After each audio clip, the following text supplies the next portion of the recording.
Job Hunting in the AI Era. We're excited to talk about our new book. We have each one of the authors and the publisher here. I'd like to start with just doing a brief introduction of each one of us.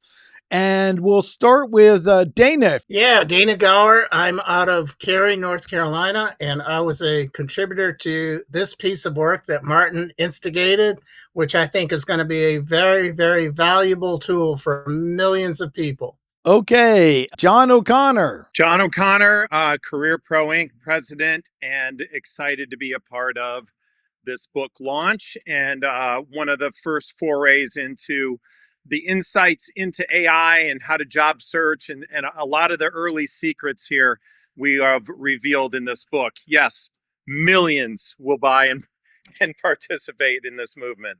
Excellent. Justin. Dr. Justin Rose, a PhD in executive leadership and development and certified workforce development professional. And I really do believe in the mission. We have to both develop workforce and in doing so, we have to make sure that there are opportunities for people to get gainful employment. And so I believe in this book and what we've provided, and I think it will really help give people an edge in their career search.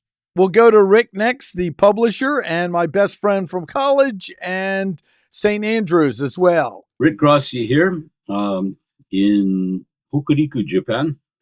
I am the owner and founder of Cedar Books, and I was very honored to participate in this project. It's along with several others in Martin's Martin and some of his a retinue sort of books. This one particularly interested me. My job was to make sure that it was formatted and edited and ready to go. I tried to do that, and as I read through it, I really got excited. So I'm pleased to be here, pleased to add whatever I can to this important mission. Excellent. And Martin Brossman, success coach, trainer. And I'll start with the story, and then we'll weave in how we each contributed to it. Because tragically, Rick and my university college had to close their doors. I guess, what was it, about April or something? Yeah, I think so. I think it was formalized April and early May. Unfortunately, we had the last alumni meeting, got home, and I got a call from a guy named Rooney Kaufman. Everyone at the school knows, and he says the school's closing in 10 days. I was beyond heartbroken, and I wanted to do something. And so I got together, I contacted several of you here, and I said, I want to help the faculty of the school because some of them had been out of the workforce for many years. So we offered some one-on-one coaching, consulting, and a multi-part training series.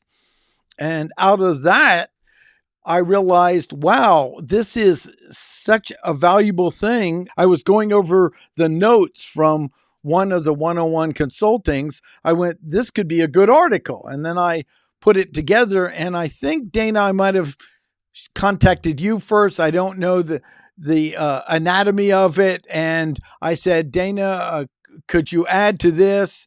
And then from Dana, I got John O'Connor involved. And actually, Dana said, John would be great to get him involved. Let's see if he would do it and bring his wisdom to it. And Justin and I are working in the AI world, and he got involved. And before we knew it, we started to have a book occur.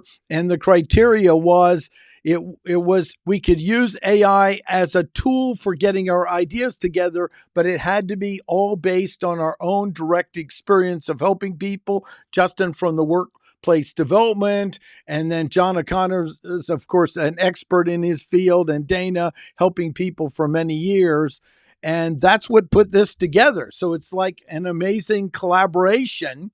And I said, when each one of you said, what should I write? I said, look at each of the sections and write what's the best tips, what's missing.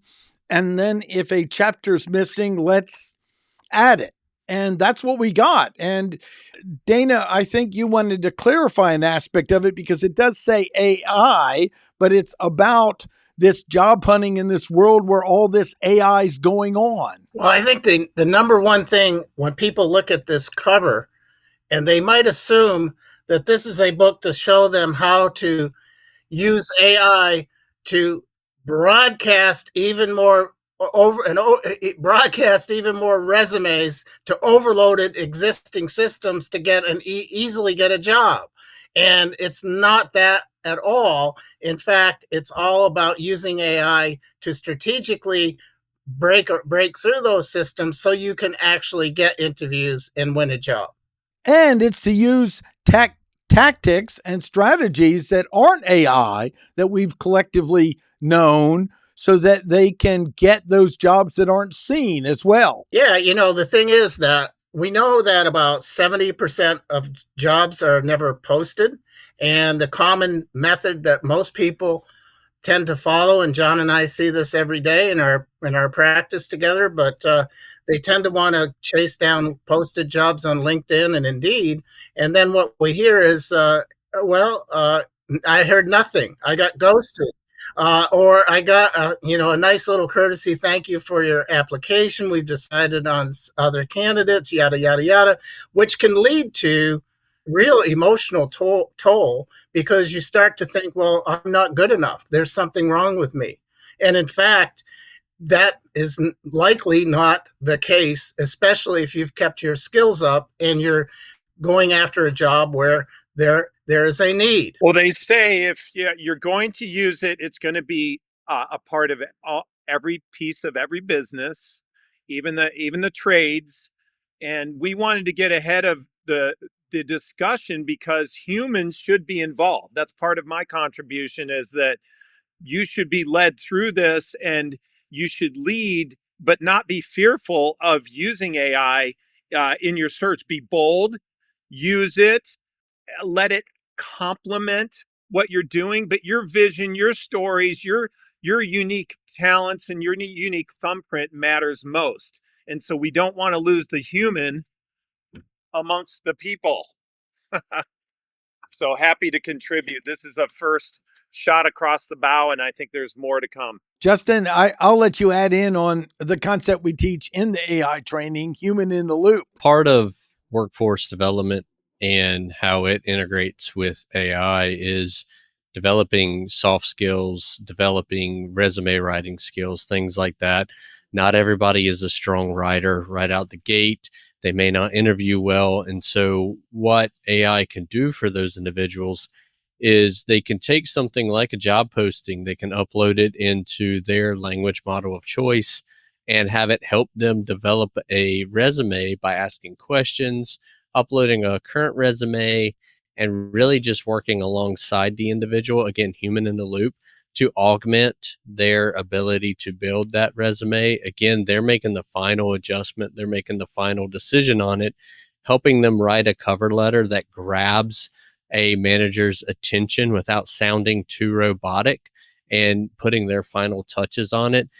And then something that's very powerful and we include in the book is how these tools, especially ones like Microsoft Copilot and ChatGPT through their conversational tool, can actually help them prepare and practice for interviews and build that confidence, provide feedback. And even I've had it create a study guide of sorts for preparation for an interview, to where it provides the feedback. Maybe it provides some star structure where they have a situation, a task, an action, and a result that helps them prepare. So when they enter that interview, they're more confident and they're able to properly and quickly give efficient answers.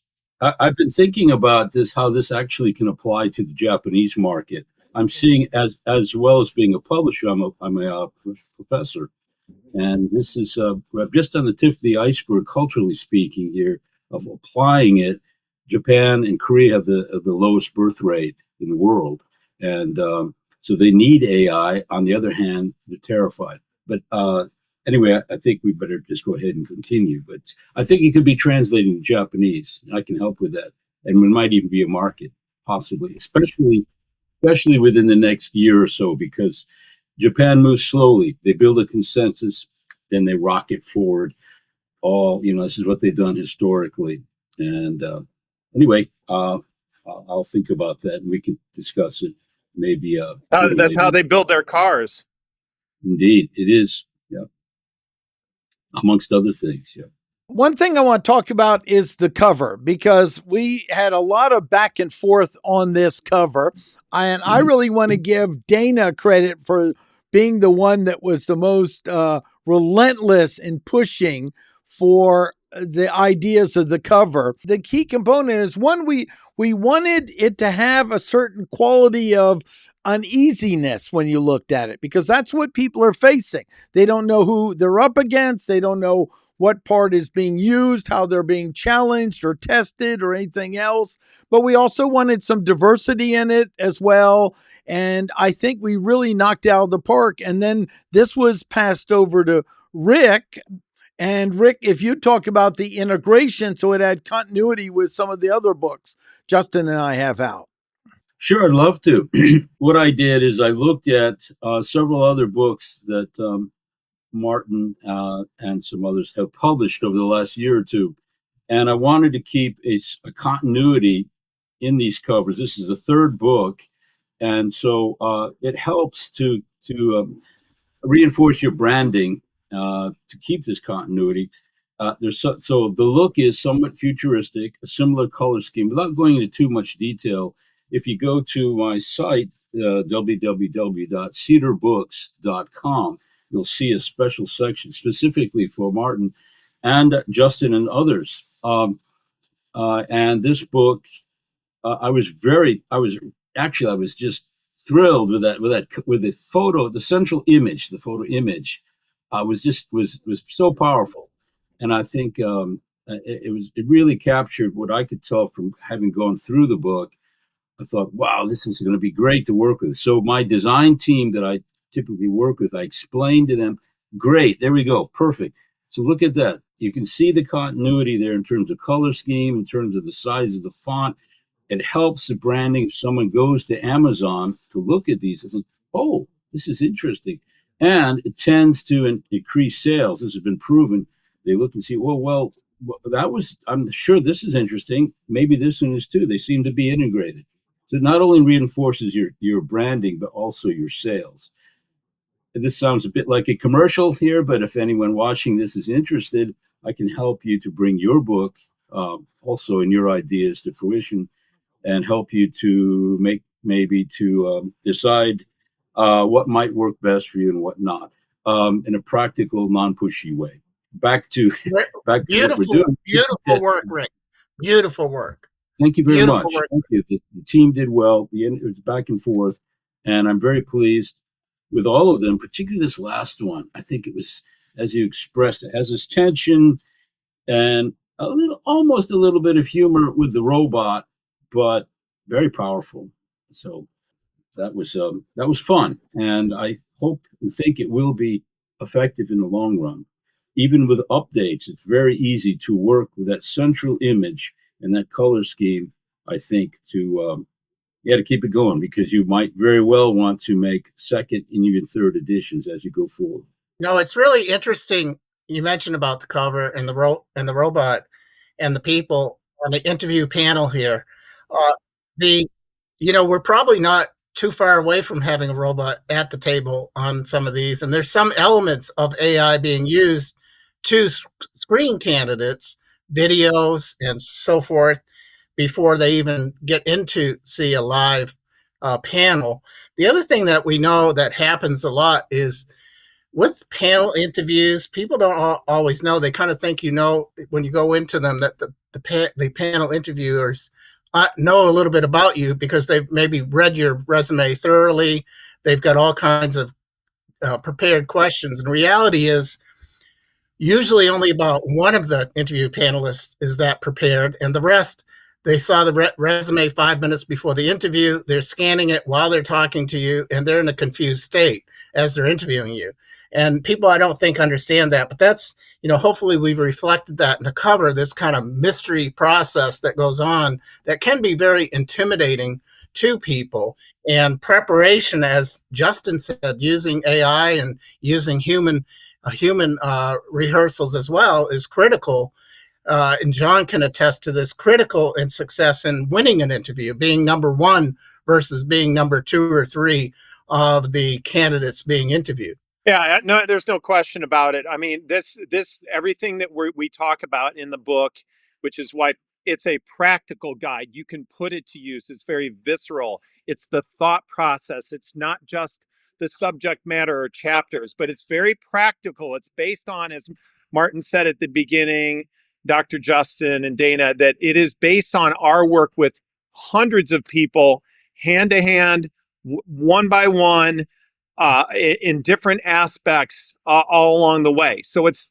coming from that point of view versus, wow, we got to get information about AI and job search. Everybody's experimenting, but it's a thought process led book. And that's why I think it's really important. But if you get this thought process down right now, it's going to make your efforts much easier. And this is the guide. I want to go over some of these titles. The Stop, Spray, and Pray, that's been tested off of a presentation, Dana, you and I have done for quite a few years. And the negative of just throwing resumes out, where if you network and follow the instructions, you might find someone in a company who gets a benefit from bringing you in. But if you're busy throwing those resumes out, they won't get that benefit. So we even designed the structure, the sequence in here of the table of contents is kind of a journey to go on and follow to build out. Yes. The process. Yeah, the idea of spray and pray, there's nothing wrong with prayer. It can help. But the idea of spraying, this kind of idea of broadcasting just your resume to everybody, every post that's out there, hoping that something will stick, is effective in maybe one somewhere between 1 and 5% of the time. Okay, it's just not the most effective job search tool, and it can waste a lot of time.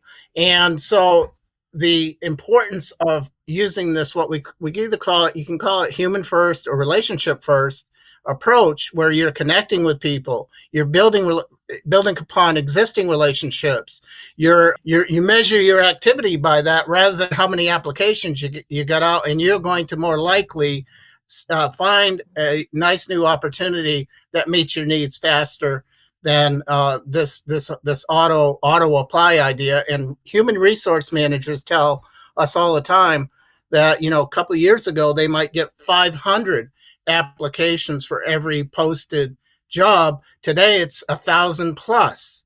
It's just ridiculous. And the other key point here is, in technology, it's important that you don't further automate a broken process. And I think this idea of just spray and pray is a broken process. It has been for a long time.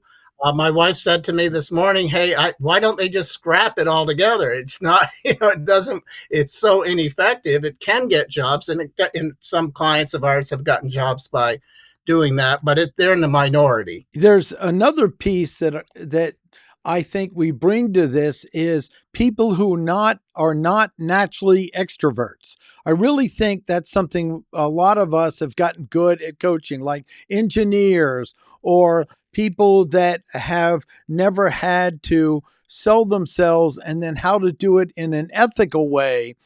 A lot of thought went into that, because I've worked with people that are brilliant, and they just might like data more than people, but they've got to turn up some of the skills in the people area to get through the system so they can work on the data again. And I don't know who's worked as hard as this team of understanding that, and understanding the different worlds people come from and integrating it. So it's like, what is the product of you? And then giving some ideas, if you're more technically oriented, of how to follow steps to move forward on it.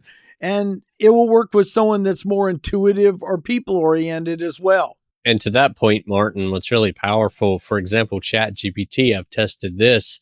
Many people think because the default way to enter prompts is via text, that it's very restricted. Whereas if I have a conversation using the conversational tool, not only can I get feedback on my responses and maybe get suggestions where I could strengthen it. But I can also ask it about my cadence, my pitch, and because it's taking in that audio data, it will tell you perhaps you should slow down. Keep this in mind, as sometimes speaking quickly due to nervousness can make it sound like you are stretching or reaching, and maybe lower your voice, because typically higher shows anxiety or uncertainty, where a lower voice shows more like a command voice. And I think a lot of people really underestimate what these tools can do with the data given to it. And even if you have the pro version, there are some limits to how much you can use it in a day. But if you're strategic with it, you can usually get about a 10 or 11 question interview done in a day. And then you can really dig into the feedback from there using your text based, your keyboard prompts. Rick, one thing I think was interesting in working with you on it is because we do have some prompts in it, and we do have some examples of the output. You made extra effort to make it clear which are which in this, so it's not confusing. And that's, to me, part of the organization of the formatting. And so they're clear areas, so it's not confusing where you are in it, as well as placement on the page. For readers, obviously, they're anxious. Probably many who will buy this because they're trying to get a job. They want to find the information that's most pertinent to them as quickly as possible. I would warn them, anyone who's watching this, who buys a book, is it's a good book. You really probably want to go through it slowly eventually, but it is obviously important to find those prompts, to see them, know exactly what it is that you would want to type in, or even possibly copy and paste to some degree. That was my job, is to make sure that that could be done quickly and without confusion, without ambiguity, being confused. It's the human component as well. So we have the whole chapter on networking in person over Zoom. So we give the on what I call on the ground and on the web, and have do's and don'ts to understand in it, to make it simple and clear. And also this whole idea of what's the return on investment, what's the U Inc., and what does that really mean? Because it really is our responsibility to communicate our value. It's not theirs to discover it. And that's true from my experience of working with small businesses to professionals. And the toughest thing, gang, is for people who are taught never wave your own flag, because that's, to me, the kiss of death of your success. But also to how to do it structurally in a way that's genuine, and communicating the value and thinking of the person hiring you as though they're really buying a product, and how you can prove the unique value of the product and make sure you bring forward what your best attributes are. I wanted to ask the group a question. What we wrote this book, Job Hunting in the AI era, and what were the problems you faced with some of your clients? I know we face this all the time. People are struggling with over information, how to distill it. And so we've distilled these ideas so well. That's why I was so excited about seeing the original content and then contributing to it. But what were some of the problems you've seen with people that you think this book will help solve, just in your own practices, and even Dana working on a daily basis? We're all in touch just about on a daily basis with each of our practices. But what were the problems you were seeing out there that you think this book will help solve for folks? Well, I'll add one and then pass it to Justin. In the technical field, the whole AI world's changing literally daily. In fact, we meet at least twice a week, Justin and I, just to keep up with it, plus daily updates. So something that simplifies go do this and don't do this in the AI is very important. So what we see is, I'm overwhelmed, I'm scared to use it, or they're charging in and using it inappropriately, or what we would even consider unethically, and then shocked when they find out there's pushback on it. So that would be, to me, one of the beginning areas. And with me, even though I do consulting, I'm going to touch base more on the educational aspect. And I see this both as an administrator and a professor, which, Rick, you may agree as well. Mhm. I may interact with students in 2 to 3 classes a semester, so I'm just a piece of the program. And although I do focus heavily in my classes on job preparedness and job skills, especially in my leadership courses toward the end, where I teach them the process, what to expect, a peek behind the curtain. And then I use tools such as Gemini or Copilot to show them how to do the skills we talked about earlier. And a lot of what it is they're focused on learning the material and preparing for the job. But very often, I don't see people really prepare them for entering into the job. And so they may exit as a beginner and as an expert, beginning the subject matter expert journey into their career. But many times they launch without really understanding how to enter into that career. And so what I try to do is bring them down to earth, introduce them to networking and how to search for jobs to begin with. And Dana, you touched on this, how to search for jobs in the right way that's not going to lead them into this maelstrom of public opinion.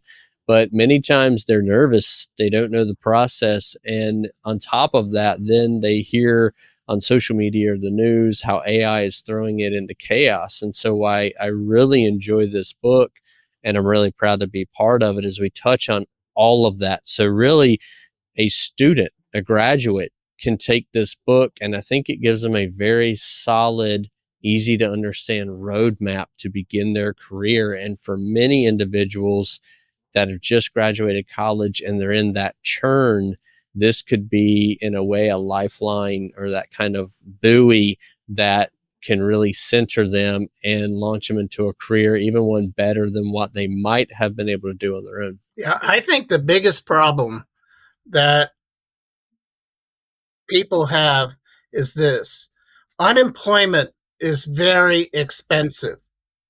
And the longer you're unemployed, the more expensive it is, both in terms of salary opportunity loss as well as benefits, especially in the United States with health insurance in particular being so expensive. So if you go month after month after month after month of unemployment, it can have a serious financial impact and also an impact on your loved ones and others that are dependent upon you. And people don't realize that job search is really, there's two aspects to it. And one is you have to be upfront a research analyst first and foremost. And secondly, once you've done your homework, which people often don't do, but those who succeed with coaching like we provide, for instance, they do their homework first. And the professor can appreciate that, I'm sure, Rick. The second part of job search is you have to become the sales and marketer of, as Martin said, you Inc., because you're the product. And skipping these steps can lead to prolonged unemployment. And John talks about this idea of, instead of someone rushing right in, doing the common person's approach and spinning their wheels, we tell clients, he likes to say, we tell them to slow up to speed up. And that is a way to get that initial homework done first before you launch your campaign. John, you want to take a shot at your own question? Yeah, I think it's people come in confused, as you said. I just echo what you all have just said. But they come in going, how am I going to be able to use these tools? How am I going to be able to compete in my space? AI is going to take my job. There's a lot of fear. There's a lot of things going on. This could be called crafting your brand the right way, crafting your career brand in the AI era. It will help you clarify who you are authentically to the marketplace. And as Dana said, if you don't get that right and you just continue to tap and spray and pray and kind of bring more chaos into your job search and your potential unemployment, or you're thinking about changing careers and you miss these steps, I think you're going to lose an opportunity to build your brand out the right way. So I think it's helping people settle down It's giving them peace of mind and clarity, as we do with students, with authors, with businesses that you coach, Martin, and we do with people in career transition and recruiting. This is to calm you down, to lower your blood pressure, to bring all your vitals into place so that you can be you to the marketplace. And I think that's the gift we're giving people at a pretty low price. Like, get started here, start crafting your brand, get excited, and these tensions, this chaos, this emotions will be tamped down, and you'll be able to go at it with a clarified brand. I was thinking, Rick, of you, because in the respected role, Rick, in the respected role as a professor in Japan, you're often selected to help mentor people that are getting at the end of their education. Love for you to chime in, because you're working to prepare them for the workforce in Japan, and you've lived there long enough to be in tune with it. And I just want to brag on Rick a minute. He's often one of the top people selected by the students. There's a form of mentoring you can get, and he's often chosen because he really does work and look through their eyes and where they want to go. And then also, he has two sons. One's in university now, and one's well employed in a very good job that he went from high school right into the workforce too. So I don't know how much this will directly apply, but I do think that, as you said, that there are some parallels, perhaps. In addition to being a publisher, I've been working as a university professor for many years here, as well as working with some large corporations. Currently, Komatsu Company, which is the chief competitor of Caterpillar. They build, amongst other things, excavators, bulldozers, even press machines, all sorts of things. What I do at my university, amongst other things, is, as Martin said, I help to prepare third and fourth year students in a program that's called Zemi in Japanese. It is a program in which the students choose a professor that they want to work with that will help guide them through what is essentially a thesis. Japanese universities are structured a bit differently, and they're, as you can imagine, as most things in Japan, rather intense. So they have to write a graduation thesis paper, typically anywhere from 30 to 60 pages in length, that is very carefully documented and backed up with factual information and references. As a doctor myself, I've gone through that. I have a doctorate. I've been through that process. What's interesting is that students contact me. They want to try it in English. And I interview them, and I choose only those that I think could handle it. That is a 2-year process. So there really is a lot of trust involved. It has to be in order to do this successfully. As Martin said, some of them are very anxious. In fact, most of them are very anxious about getting a job and just sort of mapping some clarity towards their future. Some of that I can do with confidence. Others I have to work with. In other cases, I have to work carefully with the Japanese advisors and counselors. The point is, though, that it's changing. The landscape is changing, even in Japan. The interview process, which wasn't very important 20 years ago, is becoming more so. The ability to express yourself, wouldn't quite say sell yourself, but certainly to bring up those things that not only you're interested in, but that you do have competency in. And that's difficult to do probably in any culture without sounding as though you're bragging. For the Japanese, it's a very delicate process. There's an issue of losing face, causing embarrassment for others. So it's a complicated process, but a very fascinating one. I think that the integration with AI complicates it even more. On the other hand, it does make things easier in a sense of creating resumes, creating letters of inquiry that better express what it is that the person is trying to say. In this case, the Japanese is a consensual society. It's not, in many ways, it's nonverbal because it's one of the most homogenous societies in the world. at any rate, I could go on for a long time, but I think that the ideas in this book and the processes that you all have so beautifully expressed, I think that they can be applied, and I'm fascinated. I want to try to do that. Actually, from next month, from September, we're just on the cusp of that.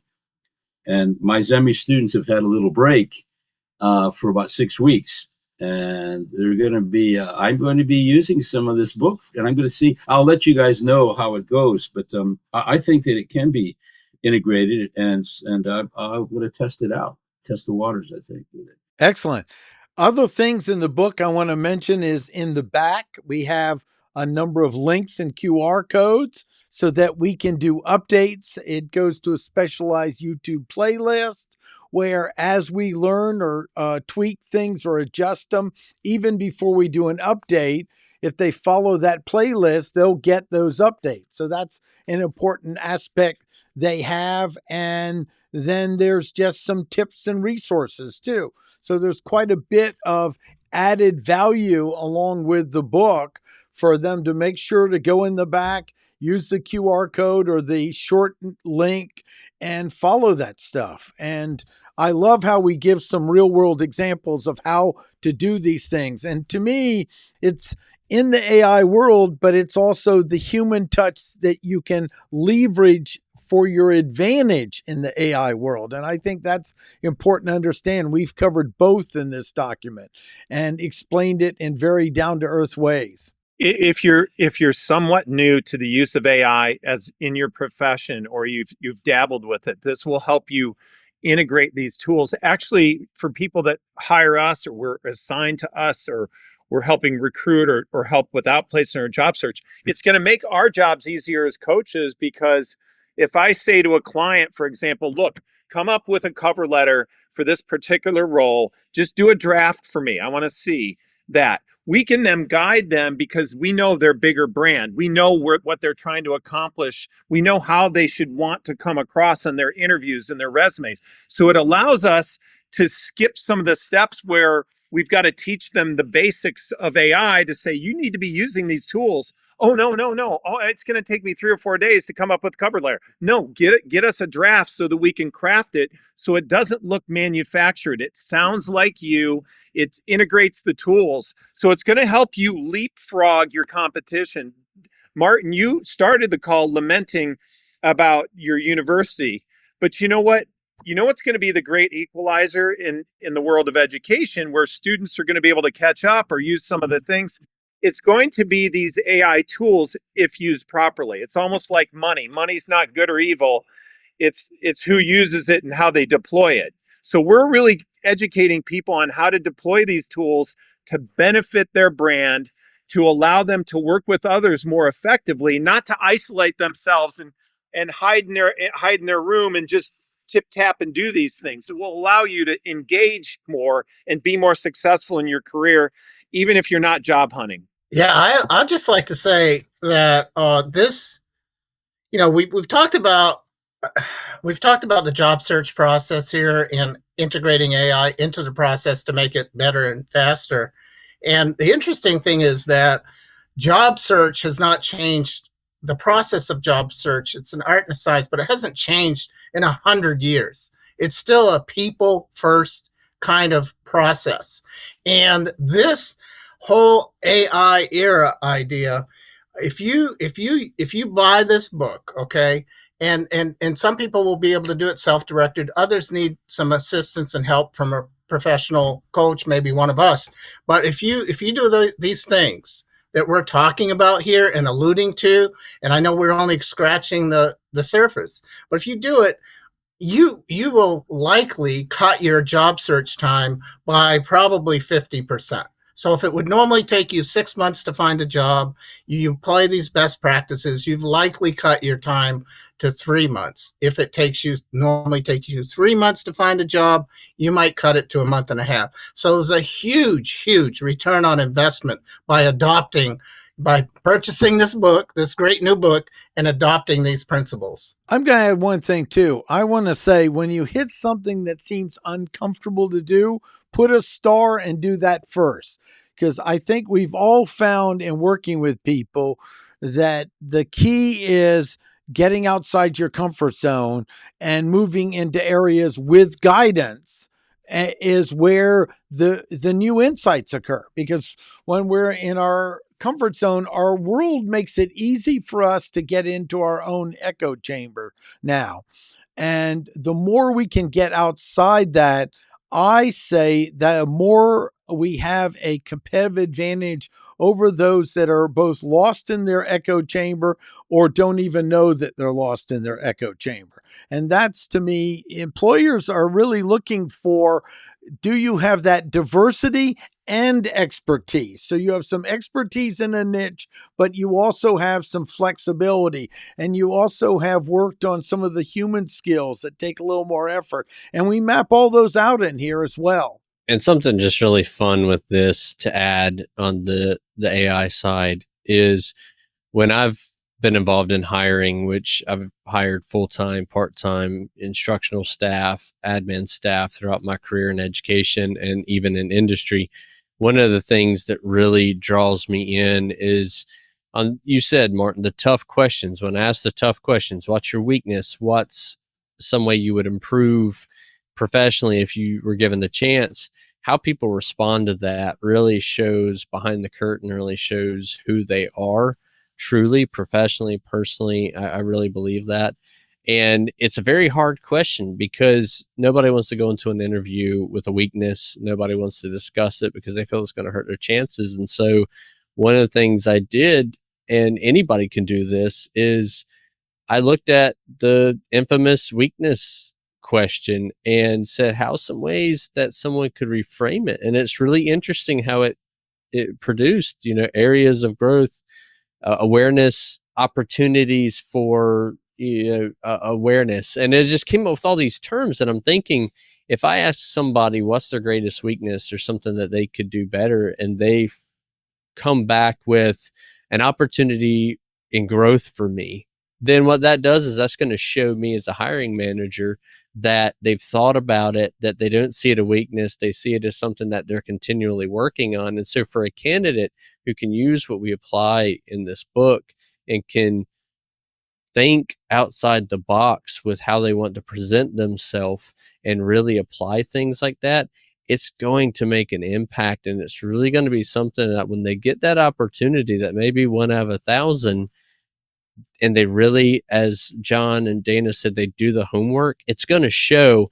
And they shouldn't shy away from AI. It shouldn't do the work for them. But if they really work alongside it as a coach, an assistant, while they're working, especially with a professional coach, it's going to show and it's going to make a difference.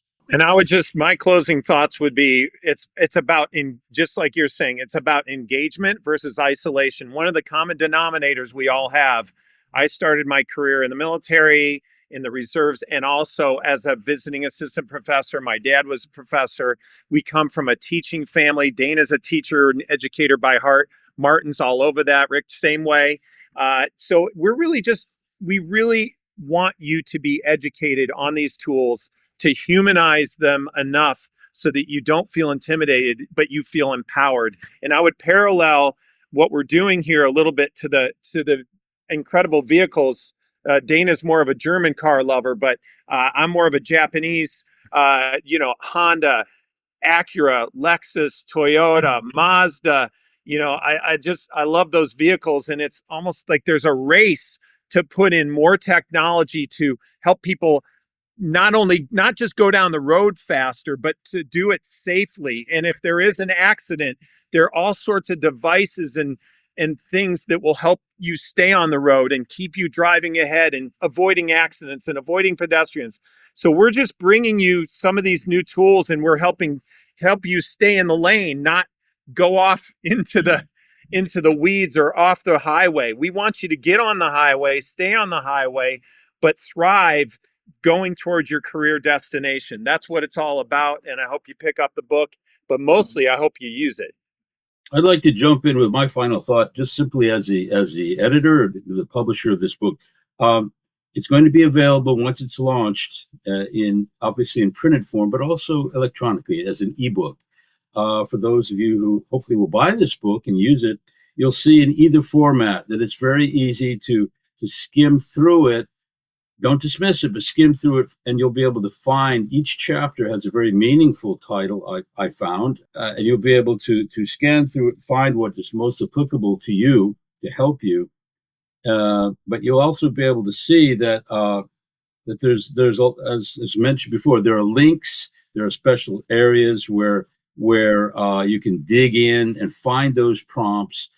But I strongly recommend, me as an editor, as I went through it, I thought, wow, this is really good material. And so it's concise, it's meaty.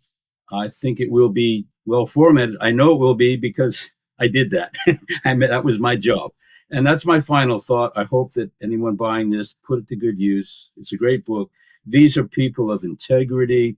I know a couple of them personally, Justin and Martin, and I'm pleased through this project to at least peripherally get to know the other folks involved. As coaches, as human beings, they want you to succeed. That's very clear, and I'm very pleased to have been part of it. And give it a 5-star review, right, Martin? That's what you always say. Well, we if you want like this. It, give it a 5-star. This is a great gift with the holidays coming up too, to get these out, get a few copies, and give it to people that you know are struggling, and say, "Hey, I saw this book; it might help you." Encourage more people to get. We've put huge amounts of years of expertise in this in as affordable a format as humanly possible. So get a few copies and pass them on, and not a bad gift either. Each chapter could be its own book, but I think we've really condensed a lot of ideas that I think are important instead of just massively expanding them. So it's a lot of concentrated orange juice here, some superpower fuel for you. And for organizations, Martin, you mentioned, I think you're working on maybe like a quantity, they buy a minimum quantity, they'll get a discount of some kind. That's coming out, I understand. That's correct, especially if someone's in the helping people with job placement and so forth. So that's first, we want to get it out available to as many people as possible.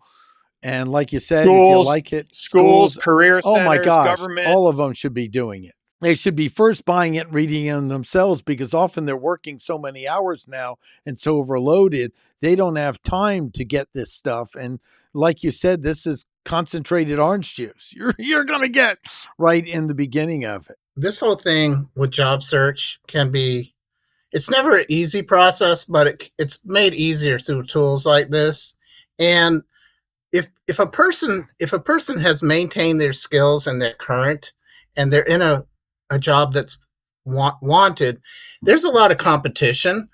And however, there's an organization or a group right now who is sitting there and they would love to hire you.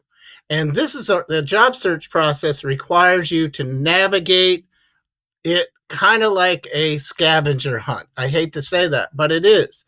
And if you think about, there's a pot of gold, I just don't know where it is. Okay. Uncovering every opportunity, talking to people, finding out from the inside what's going on at different companies and upcoming opportunities and that kind of thing. That's where the action is. And that's where putting this tool to work and having that mindset will pay huge dividends. And I think each of us share that educator coach mentality. We want to educate you, but just not give you the information. We're going to challenge you to put it to use. We're not, Martin, you're all about that. You don't let, it's not about just feeling comfortable. It's about getting outside of your comfort zone and growing. And that's where the good stuff is. So come on with us. Get on this journey. Yeah, John knows my T-shirt quote that I had made. If your life's boring, it's because you're boring. Life begins outside your comfort zone. Well, excellent, folks. This was wonderful. Let us know. I do want to say all these terrific people here you can access in the back. They all have different content. I'm sure if you say, I bought the book, I love it, can I connect on LinkedIn? Will you guys be okay with that? All that resources is there. Check them out. We even have a hidden tool in AI in it to ask further questions on. We keep updating it. So thanks. This was just fantastic. Appreciate it. You're right. Enjoy it. Guarantee it's worth your time. And thanks, Rick, for another fantastic product. Your info's in here as well for people who want My to pleasure. publish a book or get guidance in any form on it. Certainly. And my pleasure. Thanks for this opportunity. It's been great.